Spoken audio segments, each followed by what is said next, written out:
as Steve Garland looks on to 133. Intriguing matchup here. Brian Courtney, ranked number 20 this week, the graduate student from Athens, Pennsylvania, going against Drake Doolittle, the redshirt sophomore for Duke. Doolittle looking to get back in the win column, 4-17 on the year. Meanwhile, Courtney coming off a loss to NC State last time out. Yeah, and that was one of those ones Garland was talking to us about where he felt like his guy beat himself. He was winning 4-3 against Kyle Reaney, and then he tried a throw that he has never tried before, according to Coach Garland. That is not what you want to do in a wrestling match. You want to practice your throws before doing them in competition, and that kind of broke things open on his way to a 10-5 loss. He actually had the lead for a little bit in that match against NC State as well. But both his losses this year, a couple of his losses have come to ranked opponents, so it's not like he's losing to inferior competition. He's out there competing against the best of the best. Yeah, and he's had some come right down to the wire. I know that Chris Cannon match from Northwestern, a guy that was ranked in the top 10 at the time, was a winning takedown given up in the final 6 seconds. First 2 points there on the takedown for Virginia. Meanwhile, for Doolittle, so again, trying to get back in the win column, has not won since early December. But he's a guy that's still moving in the right direction in his redshirt sophomore season for Glenn Lanham's club. Yeah, and a guy that I think if you gave the coach his truth serum is probably got the deck stacked against him a little bit as well, kind of like we saw at 125. I mean, Glenn Lanham told us he felt like Drake Doolittle was a little bit undersized at 133, but he works really hard, and the coaches still expect him to eventually break through and start to turn that record around. Just a redshirt sophomore. Think about the experience he's gotten in his redshirt sophomore season. Now, he started 3 of the 5 duels for Duke last year at 133, went 1-7, but hard to take a lot away from last year with some of the COVID restrictions and things of that nature. Riding time up over a minute here now for Virginia. The 1 point on the escape for the Blue Devils.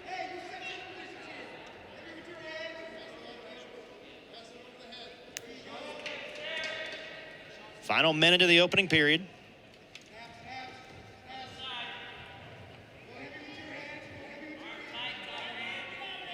I thought one of the interesting things when we were talking to Steve Garland about Brian Courtney, there's a couple guys on his team that he feels are underranked nationally.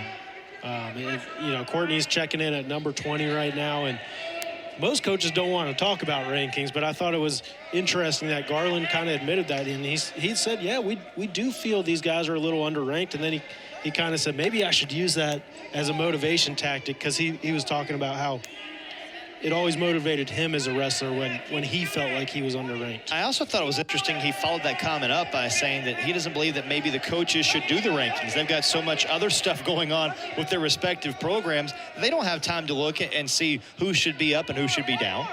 Yeah, it's one of those things in college wrestling. I don't know what the right solution is. Maybe some sort of ranking committee, kind of like the college football playoff committee, where you got former coaches and media members and knowledgeable people about the sport. I'm not sure what the answer is there, but I think there's definitely something to that. Talk about a guy that's passionate about the sport, passionate about his program. Loved our conversation with Steve Garland this week. Yeah, you're ready to run through a wall after talking to that guy. 1 point lead for Courtney as we start the second period. Doolittle seems to be hanging pretty tough here after the first period. Yeah, so far so good. Gave up the first takedown, but was able to get out. And now he's got that riding time back under a minute. Down to 45 seconds currently. And he needs to be careful, Courtney, trying to headhunt here or doing something big. Good job of getting him back down to his base and just trying to stay technically sound. And nice mat return there from Drake Doolittle.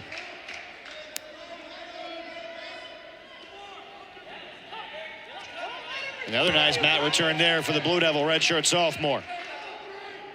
You love to see that as a coach, from the Duke side. You love to see Drake Doolittle coming in underdog in the on-paper matchup here, but doing a great job riding on top. He's ridden him for a minute. He's had a couple of nice mat returns. He's only down a point. And I take that I take that sequence, the first minute or so of that period right here, as a win for Drake Doolittle. The escape there for Courtney, so he's up 3-1. Riding time has now been evaporated, so 0 on the riding time. Now it's Doolittle who's hunting for that 2-point takedown to even the match up. Yeah, now we got to see what he's got offensively. And Brian Courtney is a guy that lets people get in on his legs, sometimes a little bit too much to his coach's liking. But he's really good defensively, and you see right there finishing his shot on offense and taking a 5-1 lead. And now maybe Courtney trying to hunt for a few bonus points out to the 4-point edge.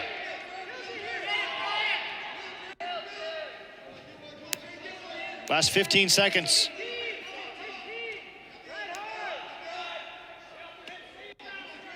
Yeah, they looked like they were heading out of bounds. Courtney did a nice job of kind of redirecting Doolittle back in and just kind of letting this time tick off so that he's back up to 34 seconds of riding time at the end of the second period.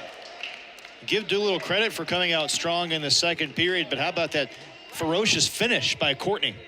Yeah, big time finish from Courtney. And then it's not only that he got the takedown, he finished that period on top, didn't let Doolittle steal a point at the end of the period.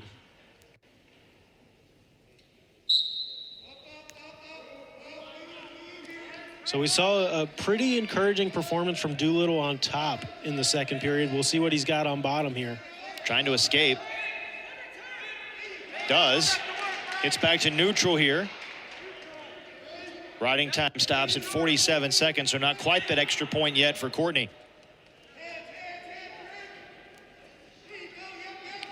Doolittle's going to have to create an angle or an opening somehow to get in on a shot, and he does. Now, like we said, Courtney lets guys into his legs because he's so good defensively, and we're seeing that right here. He's in position. He might go for a cradle. There it is. 2 more points. And with 70 seconds left, it's Courtney who looks to be in the advantageous position. Yeah, I thought he was going to try to slap a cradle on there. I think Doolittle did a good job of just bellying down, knowing the situation. And I thought Courtney might go for the cut here and try to get some bonus points, but I think he's confident in his top work, and he's looking for a turn here instead. Riding time up over a minute now in Courtney's favor, so the added point there will make it 8-2 if there are no more points scored. Yeah, he's trying to bow and arrow Doolittle over here. Doolittle doing a nice job fighting so far, but there's only so long he can fight that position off without giving up a turn. And Courtney lets it go. Good job, Doolittle.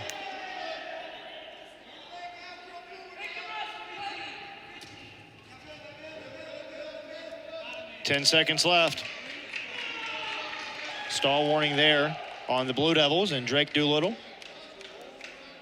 And it's Courtney who will finish off the match with the 8-2 victory. Virginia has claimed victory in the first 2 matches of this ACC duel. Cavaliers out to the big lead. We'll have more coming from Cameron Indoor Stadium after this on ACC Network Extra.